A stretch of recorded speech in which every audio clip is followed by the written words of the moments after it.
sommes le 18 octobre 2022, nous sommes au couvent des Jacobins à Rennes pour Social Change. Change pour le changement, bien évidemment. Social pour la question sociétale dans nos entreprises, vous l'aurez bien compris. Deuxième édition, effectivement, et une chose est certaine, la RSE n'est plus une option pour nos entreprises. Et plus que cela, l'actualité est un véritable accélérateur. On aurait pu voir d'ailleurs, si on regarde le verre à moitié plein, le Covid est un accélérateur pour la transformation numérique. En l'occurrence, la guerre en Ukraine est un accélérateur sur toute la question de l'énergie dans le monde et encore plus en Europe.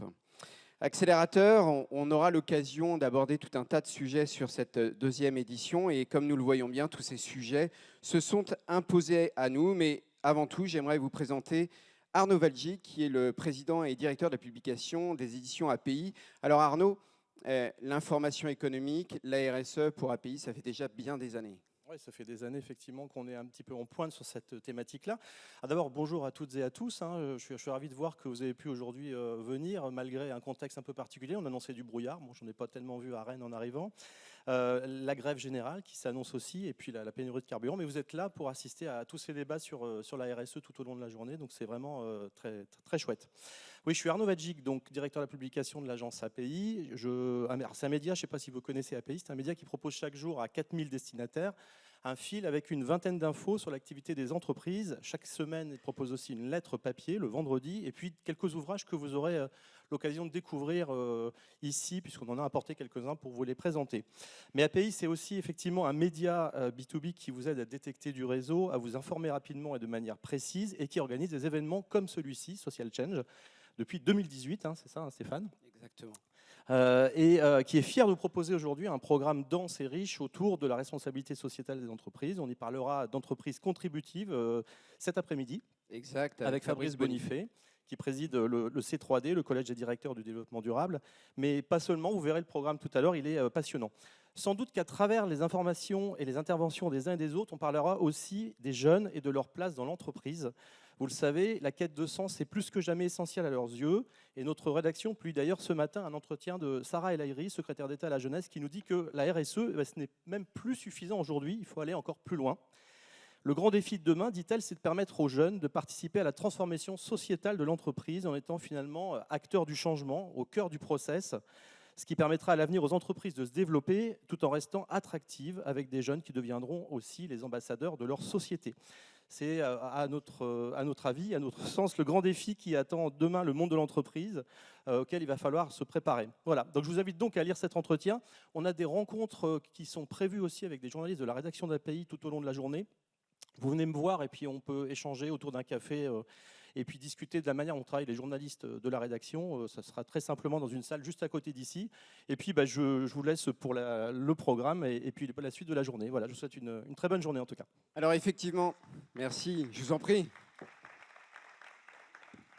Alors effectivement, vous avez été plus de 900 pour cette deuxième édition à répondre à l'invitation et on vous en remercie tout au long de cette journée.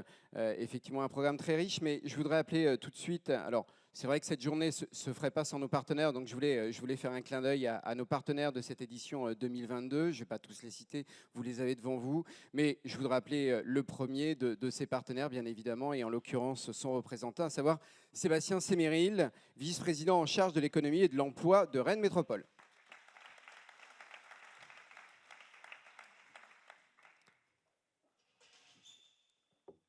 Bonjour Monsieur Séméril. Bonjour. Vous allez bien? Bonjour tout le monde. Oui, très bien. Et vous? Bon, ouais, très bien.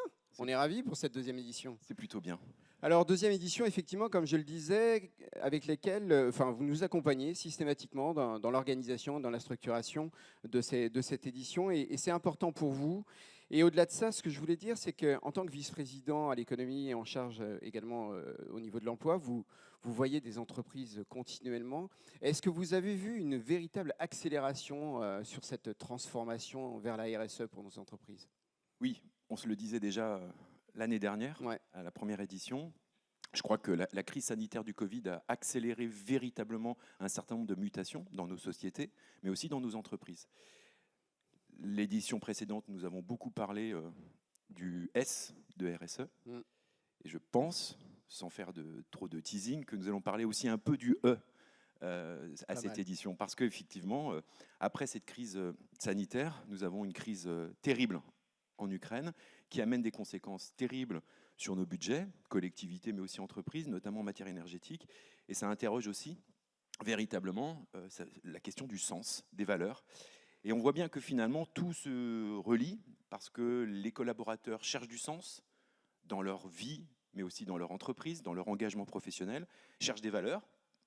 Et le chef d'entreprise, bien évidemment, il doit donner un récit, donner du sens et travailler justement à cette quadrature du cercle. Et on voit que ces accélérations dont on parlait sont puissantes et deviennent finalement un levier de recrutement, de fidélisation du salarié, parce qu'on arrive aussi dans un nouveau paradigme, celui du plein emploi, même si on a vu quelques augmentations à la décimale, mais en tout état de cause, on regarde ça de près, mais quand vous êtes à 6,5% de chômage, on rentre dans le chômage frictionnel, et donc la question du recrutement est dans toutes les têtes. Chaque fois que nous rencontrons un chef d'entreprise, sa problématique, c'est le recrutement. Et donc, on voit bien que les valeurs vont conditionner énormément ce sujet-là. Et ce changement de process là dont je parlais tout à l'heure, qui est nécessaire à la transformation d'une entreprise, en intégrant les jeunes qui arrivent aujourd'hui sur le marché, vous pensez que les dirigeants, tiennent compte de ça, ils en prennent conscience, ou c'est encore un peu tôt? En tout cas, sur notre territoire, j'ai l'impression que ça va très vite. D'abord parce qu'ils n'ont pas le choix. Sinon, ils se retrouvent effectivement en vraie difficulté de recrutement. Et puis, au-delà du coercitif, je pense qu'il y a des valeurs qui se marient très bien avec notre territoire. La gestion de bon père de famille d'une entreprise, elle est réelle sur notre territoire. La gestion familiale des entreprises, elle est réelle sur notre territoire. Et donc, ces valeurs, finalement, intrinsèquement, elles sont consubstantielles, finalement, de beaucoup de créations d'entreprises.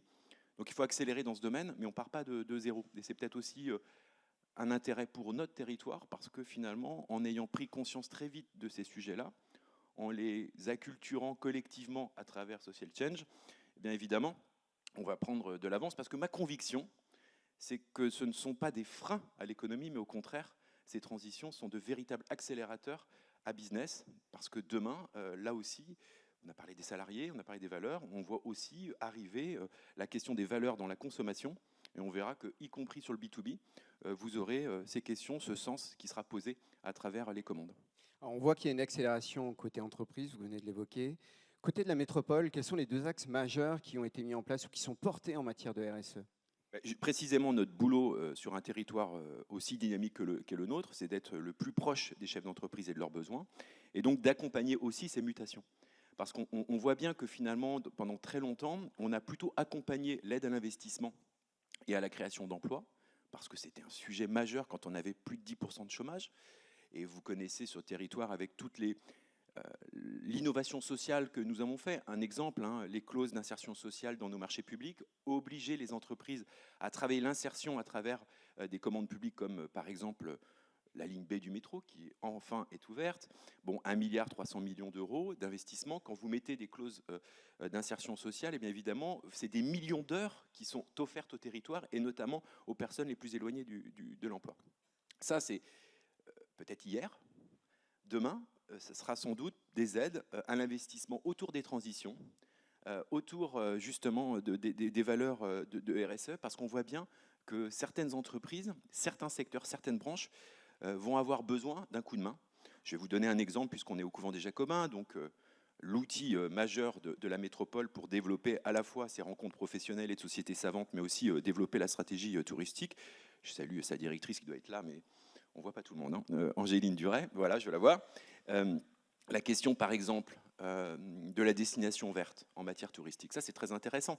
Quand on sait que les hôtels, les restaurants, les bars ont souffert de la crise sanitaire, eh bien, il faut qu'on réussisse à embarquer tout le monde pour que finalement Rennes Métropole devienne une destination verte avec des enjeux écologiques, par exemple les filières courtes dans les restaurants, d'être assuré de manger local, d'avoir la possibilité de remplir sa gourde d'eau à travers des partenaires, mais aussi l'hôtel qui joue effectivement là aussi les filières courtes. Bref, c'est tout un écosystème qu'il faut embarquer et à mon sens, à notre sens, c'est bien là que la collectivité doit être au rendez-vous pour pousser, accompagner et accélérer finalement ces mutations.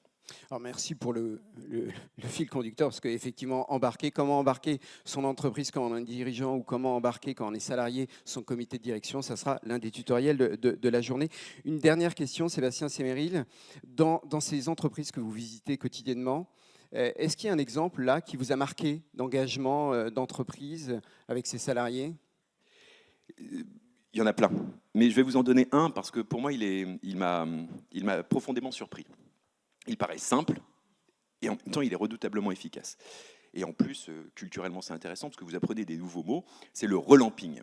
Alors, c'est quoi ça, le Voilà, relamping? le relamping, derrière ce barbarisme, c'est de tout simplement faire un diagnostic dans son entreprise et de constater que les ampoules telles qu'elles sont existantes consomment et de faire un passage intégral en LED et d'économiser 30 à 40% d'économie d'électricité. C'est tout bête, mais ça fonctionne.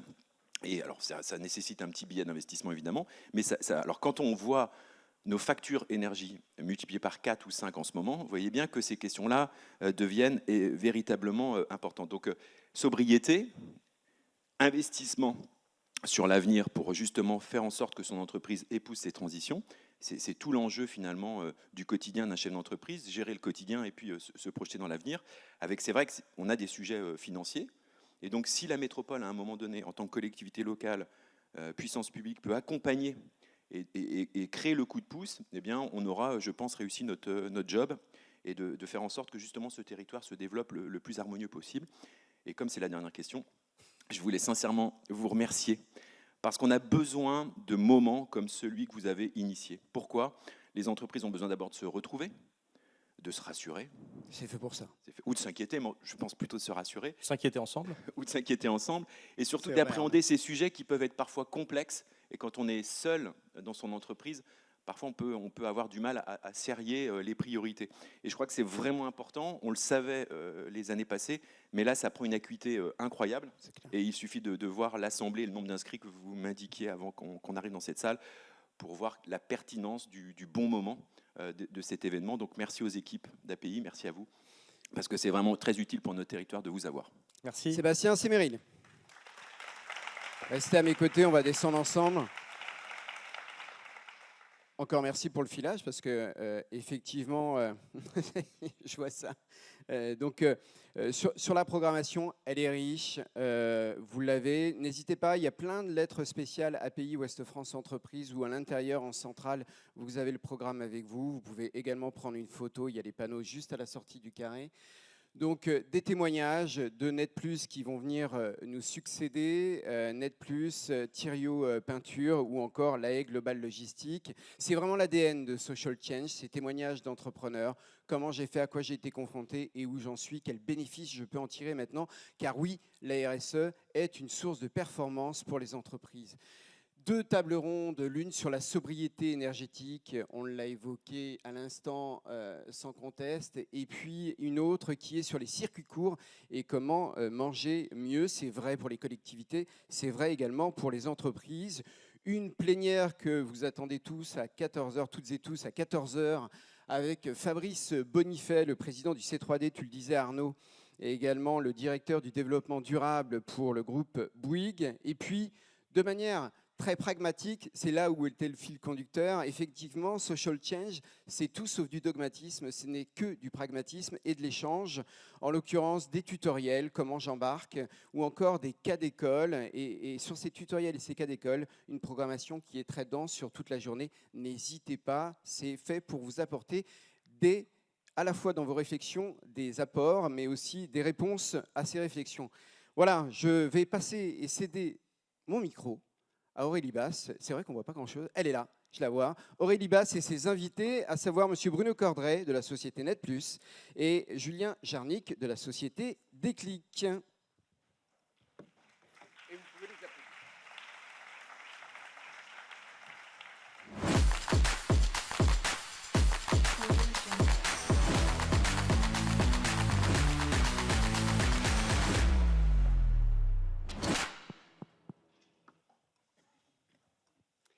Bonjour à tous, on est ravis de vous retrouver pour le premier témoignage de la journée. Donc nous avons le plaisir d'échanger aujourd'hui avec Net Plus qui œuvre au quotidien pour changer l'image d'une part, mais aussi la réalité des métiers du ménage. Donc, je suis accompagnée de Bruno Coeurdré, qui est donc co-dirigeant et directeur général de Net+. Merci d'être avec nous, Bruno.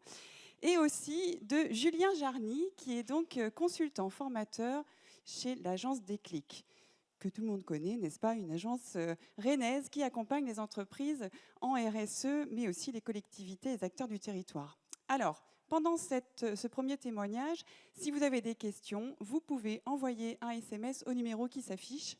Voilà, n'hésitez pas. Et comme ça, j'aurai un petit message sur mon téléphone et je pourrai poser vos questions. Alors, Net+, c'est une entreprise spécialiste de la propreté, donc auprès des entreprises, grande distribution, services, habitat, enseignement, santé.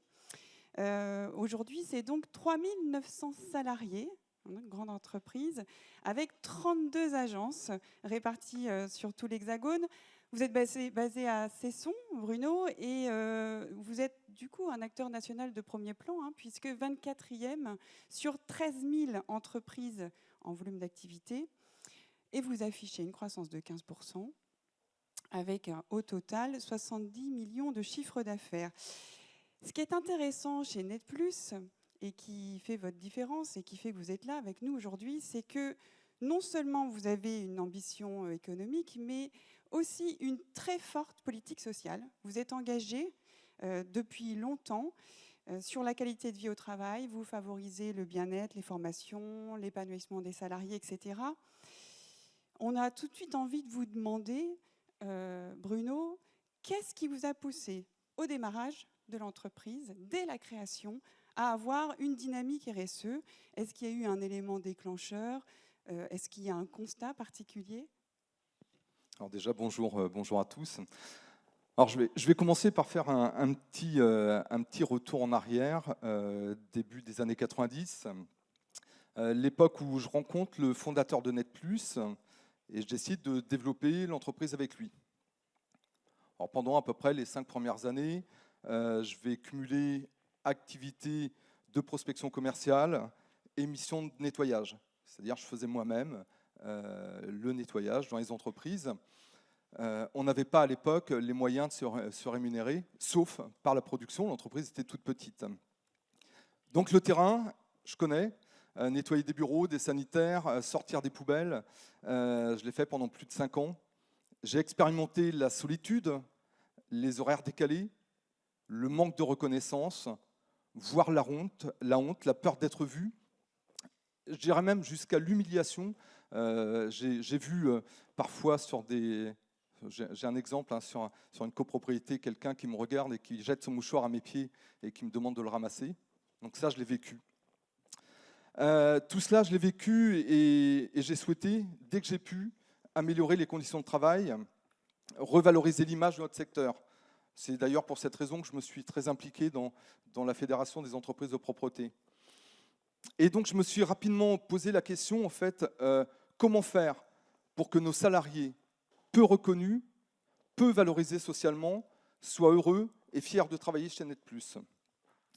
Je suis convaincu qu'un salarié épanoui sur le plan pro, sur le plan perso, travaille mieux et a envie de rester dans l'entreprise. Et comment pérenniser également cet état d'esprit dans une entreprise qui grandit, et qui grandit quand même relativement vite, quoi. Et alors, comment vous avez fait? Quels ont été vos leviers d'action? Alors, on a identifié plusieurs leviers d'action sur le plan social. Je n'aurai pas le temps de tous vous les présenter là, parce que notre temps est quand même limité. Je vais donc citer 3 gros chantiers que nous menons depuis le début. Alors, notre premier axe prioritaire, c'était la mise en place du travail en journée en continu. La ville de Rennes, Non mais c'est génial, on parle de la ville de Rennes et tout de suite, ça y est, la musique arrive. Donc le travail, je disais le travail en journée, le travail en continu. J'ai travaillé au début où j'avais pris ma prise de fonction il y a 15 ans comme président de la fédération. J'ai travaillé avec la ville de Rennes et Nantes Métropole également. Donc dans le secteur du nettoyage, c'est vraiment une vraie révolution. Ça fait évoluer des pratiques ancrées depuis des années, côté client, mais aussi côté agent de propreté. Pourquoi on s'est battu?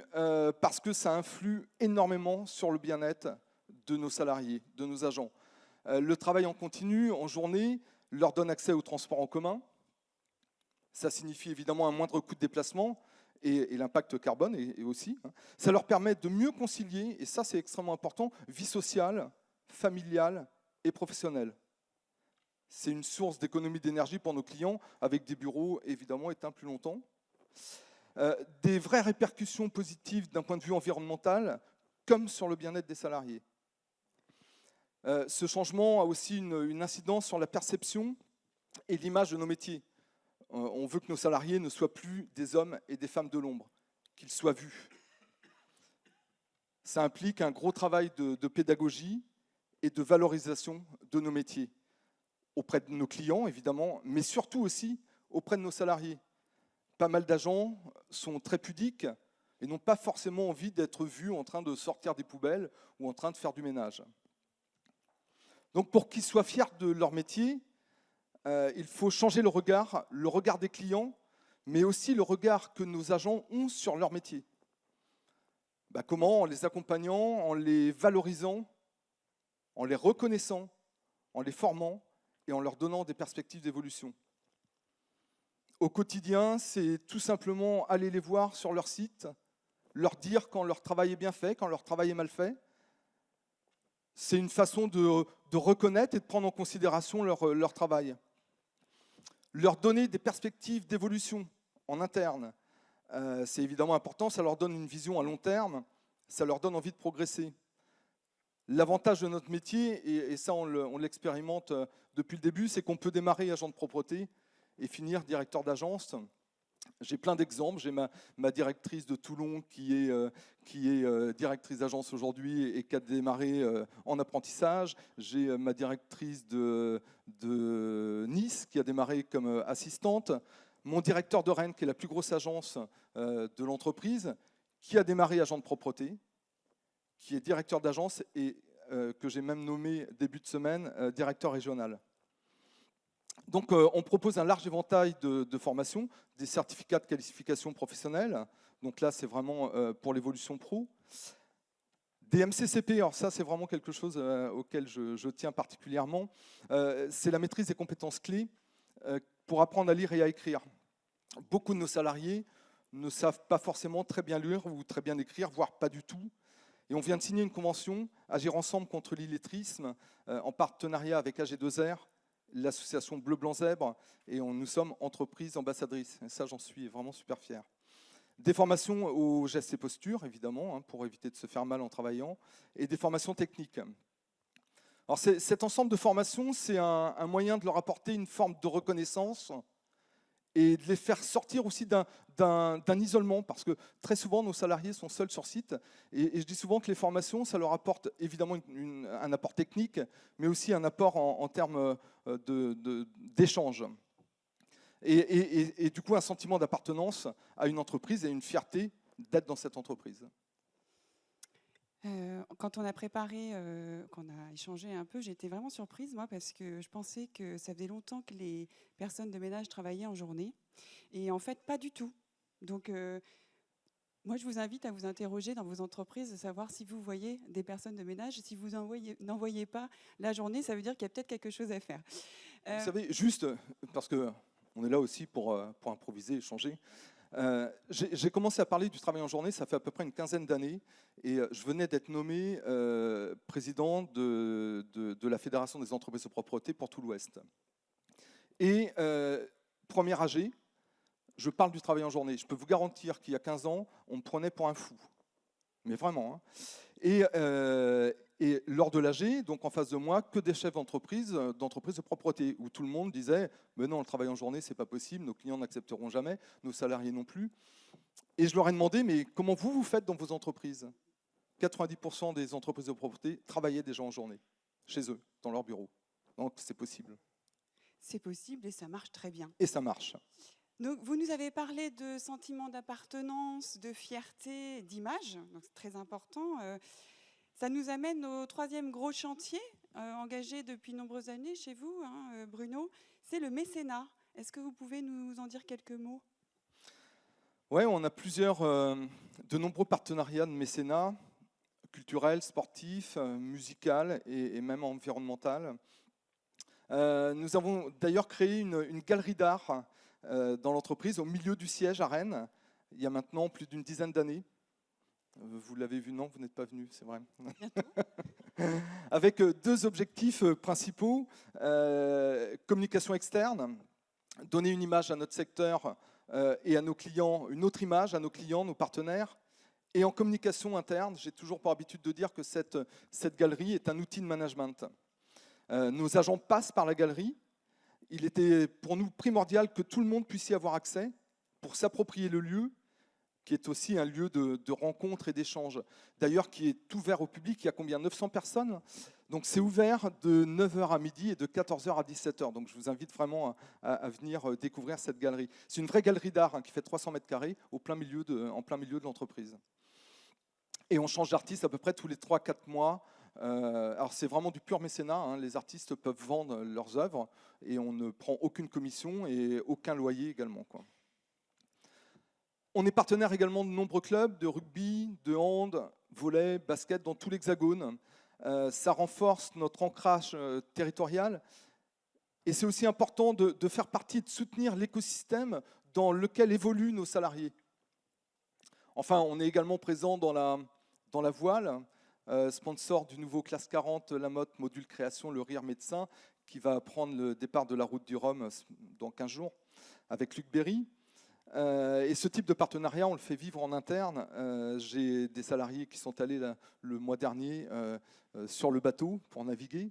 On l'avait déjà fait d'ailleurs en juillet-août. On participe également au fonds de dotation Explore, qui est un incubateur d'exploration au service de la planète. Alors là, je le lis parce que parfois c'est... Voilà. Créé par Roland Jourdain, qui va également prendre le départ de la route du Rhum sur un catamaran en fibre de lin. C'est génial. On va se donner rendez-vous à la route du Rhum. Ah bah, moi, j'y suis pendant 15 jours à peu près. Voilà. Bon, vous nous avez donné plein de très beaux exemples, Bruno. Peut-être qu'il y a des difficultés aussi quand on met en place ce genre de dynamique. Il y a un gros chemin qui a été parcouru. Peut-être qu'il y a eu des embûches aussi. Est-ce que vous pouvez nous partager ça? En fait, pour être très honnête, pas tant que ça, quoi. Alors, par contre, c'est vrai que les choses prennent du temps. Passer au travail en journée, c'est un chantier qui nous mobilise depuis de nombreuses années. Et ce n'est pas encore gagné. Je peux vous dire, pour faire évoluer les mœurs par rapport à ça, c'est compliqué. Mais comme je l'ai dit auparavant, tant vis-à-vis de nos clients que vis-à-vis de nos salariés. Mais tout comme l'image de nos métiers qui évoluent hein, petit à petit, il ne faut rien lâcher, rester positif. Et on peut voir l'évolution. Moi, je peux vous garantir que les entreprises de propreté, l'image des entreprises de propreté il y a 30 ans, la façon dont les entreprises de propreté fonctionnaient il y a 30 ans, on était très très loin d'une démarche RSE, je peux vous le dire. Ce qui sera peut-être le plus difficile, en fait, c'est la mise en place et l'animation de notre plan RSE pour les années à venir. C'est un plan qui comporte 82 actions avec 16 pilotes. Nous sommes accompagnés par une agence extraordinaire sur le plan international, mondial, l'agence Déclic, depuis un an, et ça nous a beaucoup aidé à poser ces actions autour d'enjeux prioritaires, comme l'insertion, la formation, l'organisation du temps de travail, pour ne rester que sur la thématique sociale. Et pourquoi vous avez préféré être accompagné? Alors, en fait, le constat est venu, je déteste l'injustice. Et dans les appels d'offres, on n'était parfois pas très bien noté sur notre politique RSE, alors que nous en faisions depuis 30 ans, et en particulier sur le volet social. Et je trouvais ça mais extrêmement injuste. Et parce que parfois, vous savez, sur des appels d'offres, ben, voilà, l'étude qui est faite n'est pas toujours, comment je pourrais dire, pragmatique. Bon, voilà. Et on s'est dit qu'il fallait absolument se faire accompagner pour mieux valoriser nos actions. Et bien sûr, en même temps, nous améliorer. Et pour nous aider à formaliser notre démarche, donc l'objectif était de prendre de la hauteur et mettre noir sur blanc ce qui était bien et ce qui n'était pas bien, pour structurer et construire un vrai plan d'action pour les 3-4 années à venir. Un audit de terrain très large a été réalisé en interrogeant nos clients, nos salariés, nos responsables d'agence, les organismes de formation avec lesquels on travaille, 305 personnes en tout. Donc c'est en fait tout l'ensemble de notre écosystème. On a également réalisé des ateliers de travail avec nos salariés, des agents de propreté, des groupes avec des agents de propreté, directeurs d'agence, personnel administratif, pour déterminer les actions prioritaires à mettre en place. Il s'agit vraiment d'un véritable projet d'entreprise dans lequel on implique vraiment toutes nos équipes. Et on va le lancer d'ailleurs le 26 octobre avec tous les directeurs d'agence à Saint-Malo et les 16 pilotes. Super, donc vous évoquez l'avenir. Comment ça vous permet de vous projeter positivement vers l'avenir avec vos salariés, tout ça? Avant de parler d'avenir, déjà, je veux déjà confirmer qu'il y a un réel impact positif d'un point de vue économique, comme d'ailleurs de l'image. Même si ce n'est pas le moteur de notre démarche, on doit tout de même faire en sorte que l'entreprise se porte bien, et à tous les niveaux. Hein. Et d'un point de vue économique, c'est la base.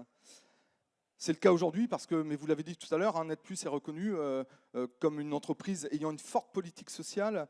On avait, et ça j'étais content de le savoir d'ailleurs, nous avons été classés meilleur employeur en 2019. On l'a su vraiment par hasard dans le magazine Capital. Voilà, c'était... Après, en volume d'activité, mais bon, je ne vais pas revenir sur ce que vous avez dit, on est la 24e sur le plan national sur 13 000, et un chiffre d'affaires qui croît chaque année de 10 à 15%.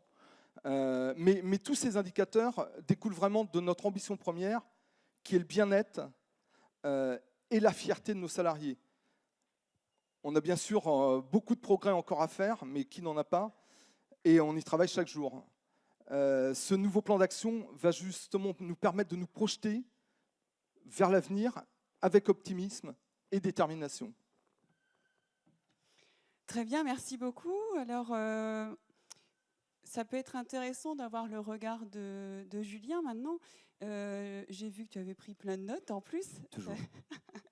Donc, Julien, par rapport à tout ça, est-ce que vous avez envie de rebondir sur certains points, un regard extérieur sur le projet mené par Bruno? Oui, avec plaisir. Merci Aurélie. Merci Bruno pour ce témoignage aussi. Merci. Et témoignage représentatif de Net+ et de la RSE dans les métiers de la propreté. J'aurais bien voulu mettre en perspective du coup, les engagements au travers de ce témoignage vis-à-vis d'une démarche RSE. La RSE, c'est une démarche transversale au sein d'une entreprise. C'est un projet d'entreprise, une stratégie d'entreprise qui concerne tous les services, tous les métiers et tous les sujets abordés au sein de la structure. Aujourd'hui, on voit qu'on a un témoignage qui est essentiellement tourné vers le social. C'était aussi l'intérêt de la thématique. Je vais commencer justement par le pilier social. Le pilier social il est transversal aussi à d'autres piliers. Je vais mettre en relation les différentes actions que Bruno a pu réaliser. Premièrement, le travail qui est réalisé à l'échelle des conditions de travail. On travaille avec des hommes et des femmes qui n'ont pas toujours des conditions de travail faciles. On sait tous, ce secteur de la propreté, c'est un secteur qui est en tension, où les conditions de travail ne sont pas si faciles que ça. Et vous travaillez du coup pour améliorer ces conditions de travail, que ce soit avec du matériel, mais également plus de formation, gestes et postures, risques psychosociaux, pour prévenir des éventuels risques aussi que les salariés peuvent rencontrer. À l'échelle aussi de l'entreprise, on parle de qualité de vie au travail. Il y a la santé, la sécurité, certes, mais aussi la qualité de vie au travail. Comment est-ce que les salariés sont heureux? Comment est-ce qu'ils, quelle est l'envie, la motivation qui les amène à aller se lever pour aller bosser le matin? Et la qualité de vie au travail, elle passe par la reconnaissance, elle passe par les temps collectifs, elle passe par l'accès à la culture, qui là, du coup, me permet de faire le lien avec la partie territoire également. Net+ est engagé dans une politique de mécénat, donc plutôt en lien avec l'engagement territorial, parce qu'au-delà d'être un acteur économique, toute entreprise a des engagements sur son territoire, des engagements sociétaux, environnementaux. Et donc là, favoriser et permettre l'accès à la culture aussi vis-à-vis des salariés en insérant directement dans les locaux les artistes, alors que plutôt En général, on est plutôt sur de la contribution externe, on soutient financièrement des artistes, mais là, vous les accueillez, ce qui permet du coup aussi aux salariés de développer ce point de vue-là. Donc, premier lien qu'on peut voir entre le pilier social et le pilier territorial. L'équilibre vie pro, vie perso également, notamment sur la question du travail en journée. Je confirme, dans mon ancienne expérience, pas au sein de l'agence Déclic, mais dans mon ancienne expérience professionnelle, j'arrivais le matin à 7h30, 8h, voilà, horaire assez classique. Les agents d'entretien partaient tout juste et se dépêchaient de partir quand j'arrivais. Et j'avais ce sentiment finalement de les faire fuir, parce qu'ils avaient peur d'être vus ou ils avaient peur de je ne sais quoi, mais j'avais ce sentiment finalement c'est dommage, ils ont besoin d'être reconnus parce que sans eux, sans ménage pendant 15 jours ou 3 semaines, on peut vite se rendre compte que les locaux d'une entreprise sont inexploitables, quoi. Donc ils sont une importance capitale.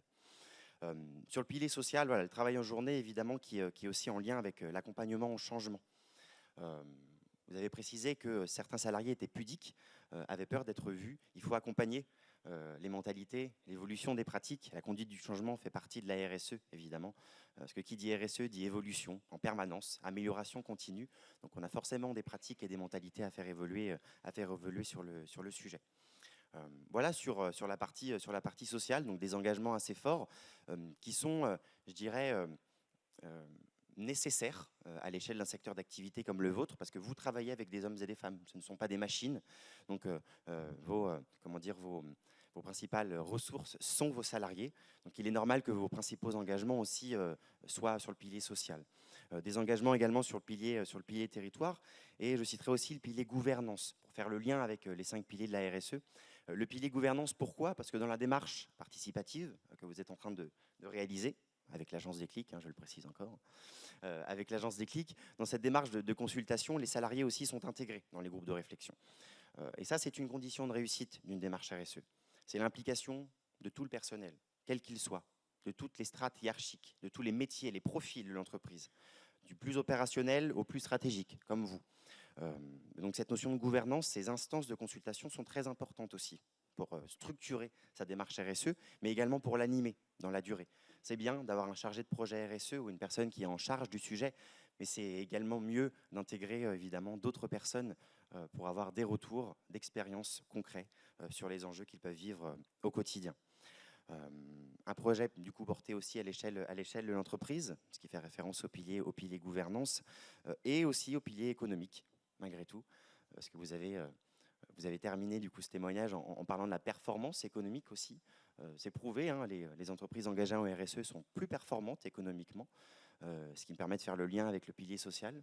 Comment est-ce qu'on explique cette performance dans un premier temps au travers du facteur social? Parce que les salariés sont plus engagés, plus motivés, on a moins d'accidents du travail, on a forcément un taux de productivité, excusez-moi d'employer ce terme-là, j'aime pas trop ça, mais un taux de productivité qui est plus intéressant. Et donc des entreprises qui sont plus performantes d'un point de vue global. Donc ça, ce sont plutôt vos enjeux internes. Et pour poursuivre, je trouve ça quand même hyper intéressant que vous fassiez aussi évoluer votre secteur d'activité. Parce que certes, une démarche RSE, elle vous concerne, elle concerne votre structure, votre organisation, mais elle concerne aussi les autres parties prenantes avec lesquelles vous interagissez, et plus globalement votre secteur d'activité. Là, on est sur un secteur d'activité, voilà, comme je le disais, et vous l'avez précisé, il y a 30 ans, on n'y était pas. On n'y est peut-être pas encore non plus à 100% aujourd'hui, il y a toujours du travail à faire, et vous contribuez à faire évoluer justement les mentalités et les pratiques dans votre secteur d'activité. Donc on sort du cadre finalement de l'entreprise, et là on est dans une démarche vraiment intégrée et forte en termes de responsabilité sociétale. Merci beaucoup. Merci beaucoup. Alors, on a plein de questions. Oui. On parlait d'évolution des pratiques. J'ai une question notamment sur la thématique environnementale, Bruno. Est-ce qu'il y a des mesures concernant les produits utilisés pour le nettoyage, donc bio, non toxiques, naturels, etc., et des mesures de protection de la santé des salariés vis-à-vis de ces produits?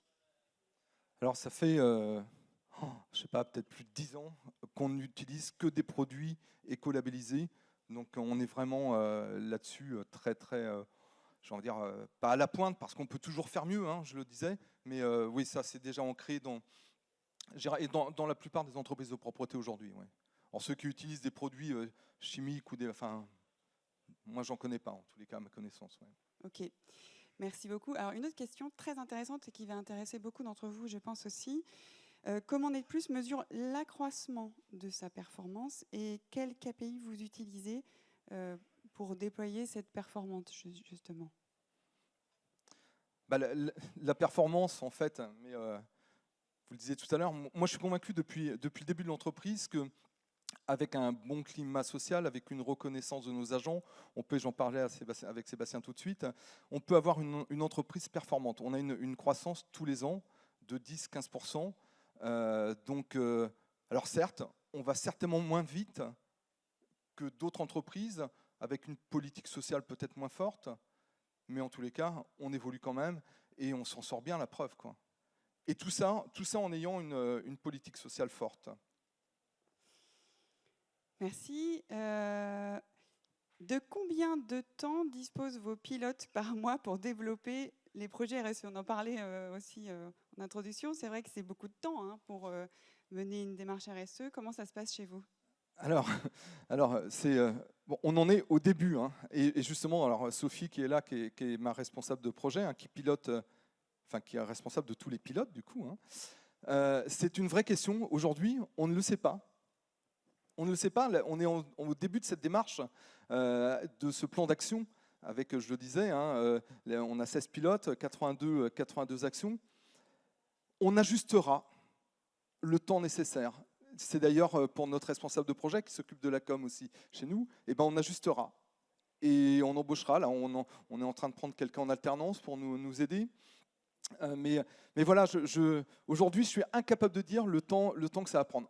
En tout état de cause, cette démarche, comme je le disais tout à l'heure, c'est un plan sur 3-4 ans, mais pour moi, c'est un plan à durée indéterminée. Ce qui est extrêmement important quand on démarre et quand on s'engage dans une démarche RSE, c'est que cette démarche doit être la colonne vertébrale de l'entreprise. Ça doit être l'ADN de l'entreprise. Voilà. Et ce n'est pas sur une durée, on ne va pas dire, voilà, je m'engage pour une démarche RSE sur 1, 2, 3, 4 ans. Non, on s'engage sur une démarche RSE pour la vie de l'entreprise. C'est une démarche à durée indéterminée. Peut-être pour préciser, effectivement, je suis totalement d'accord avec vous.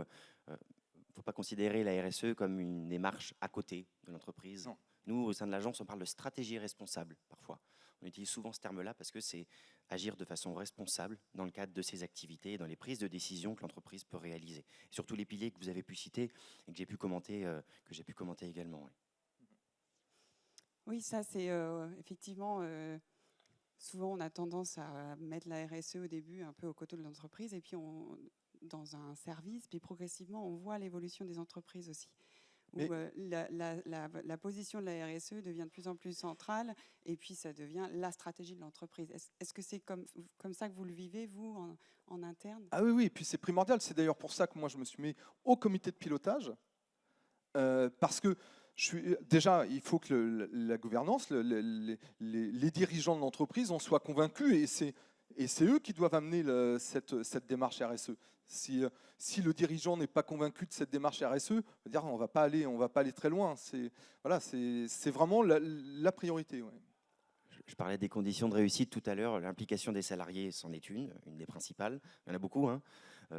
Et l'implication de l'organe décisionnel également, que ce soit dans les instances de consultation au plus près des salariés, mais également sur l'acculturation. Si l'organe décisionnel n'est pas intégré à minima dans les réflexions autour de ces sujets, c'est une démarche qui déjà n'est pas véhiculée au sein de l'entreprise, parce qu'elle n'est pas incarnée au plus haut niveau, et n'est pas diffusée dans le temps, ni dans la durée.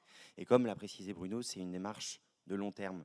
Vous ne vous dites pas le matin, tiens, aujourd'hui je vais faire de la RSE, puis l'année prochaine, je me mettrai à autre chose, quoi. Non, on est plutôt sur, OK, aujourd'hui, j'ai envie de mettre en place une stratégie responsable et je l'alimente tous les ans. Je les réactualise tous les 3 ou 4 ans, etc. Et dans une démarche RSE comme celle-là, tout le monde dans l'entreprise, les agents, les directeurs, tout le monde doit se sentir concerné. Voilà, je disais, c'est la colonne vertébrale de l'entreprise, c'est l'ADN de l'entreprise. Merci. Alors j'ai une autre question sur les labels, notamment label Lucie. Est-ce que vous avez déjà plusieurs ISO peut-être? Comment ça se Oui, passe? on est certifié ISO 9001, ISO 14001. On a la certification également Caliprop qui est un peu Calibat. Mais oui, je pense qu'un jour on viendra à des labels tels que Lucie, tels que d'autres, hein, il y en a plein d'autres, mais on y réfléchit. D'ailleurs, je ne me trompe pas, Sophie, on est en début de démarche, je crois. Voilà, exactement, de labellisation. Très bien. C'est intéressant de voir qu'on peut faire énormément de choses sans pour autant être dans une démarche de labellisation. Parce qu'il y a beaucoup d'entreprises qui font beaucoup de choses ou pensent devoir aller tout de suite vers un label. Là, ce que vous démontrez, c'est que ça fait des années que vous êtes déjà dedans et que c'est après un certain temps que vous vous dites que ça serait bien d'aller vers les labels. Mais oui, parce que la RSE, c'est pas de l'image, quoi. C'est pas de l'image, la RSE. Alors effectivement, après, ça peut être la cerise sur le gâteau, parce qu'on a envie de communiquer sur notre démarche, mais au départ, ça ne doit pas être de l'image. Ça doit être l'ADN de l'entreprise. Ça doit être un fonctionnement d'entreprise. Donc oui, les labels, c'est intéressant, mais j'ai envie de dire, c'est la cerise sur le gâteau. C'est une belle reconnaissance. C'est une reconnaissance. Mais avant de penser label, il faut déjà penser RSE dans son entreprise, quoi. Effectivement, pour compléter, les labels sont intéressants en tant qu'outil de pilotage, outil de challenge, parce que vous avez un audit de recertification qui vient vous challenger, là où quand vous n'avez pas de labellisation ou de démarche certifiante, vous vous auto-alimentez, auto-challengez, si je puis dire. Mais c'est vraiment la cerise sur le gâteau, effectivement. Donc, outil de pilotage et outil évidemment de valorisation aussi en externe, parce que ça vous oblige à formaliser, à verbaliser les actions que vous pouvez avoir. Et c'est souvent ce qui peut pêcher à l'échelle des TPE, PME françaises, c'est qu'elles ont des actions RSE. Toutes les entreprises mènent et contribuent à une démarche RSE, mais ces actions sont rarement formalisées finalement. C'est ce qui peut du coup les bloquer, par exemple dans la réponse à certains marchés ou dans la valorisation de leurs engagements en externe. Oui, tout à fait. Ouais. Alors, est-ce qu'il y a une question dans la salle? Parce que j'ai reçu des SMS, mais n'hésitez pas aussi à intervenir. Je regarde, on ne voit pas grand-chose. Ah oui, j'ai une question. Pardon. Ok, j'arrive. Alors, à l'heure de la sobriété énergétique et l'inflation du prix de l'essence, votre secteur d'activité fait partie de ceux où le déplacement professionnel est important. Est-ce que la mobilité fait partie de votre levier d'action RSE, si bien pour les déplacements entre les sites de nettoyage que les trajets domicile-travail des collaborateurs? Merci beaucoup. C'est une des priorités. Je parlais du travail en continu, travail en journée. Voilà. C'est pour moi la solution, c'est-à-dire travail en continu, travail en journée, utilisation des transports en commun. On travaille énormément aussi sur les plannings, de façon à ce que nos agents aient des sites dans le même secteur géographique. Ouais, ça fait partie de nos priorités aujourd'hui, c'est certain. Ouais. Et pour moi, la solution, elle passe par le travail en continu, le travail en journée. Très bien, c'est très clair. Une autre question ou on va conclure? Non, c'est bon. Bah, écoutez, je crois juste pour finir, j'insiste là-dessus sur le travail en continu, le travail en journée, parce que c'est vraiment une révolution dans le milieu de la propreté et vis-à-vis de nos clients. Donc pour tout, je suis sûr qu'il y a plein de clients ici. Pensez-y, quoi. On compte sur vous. Merci beaucoup. Merci à vous. Merci.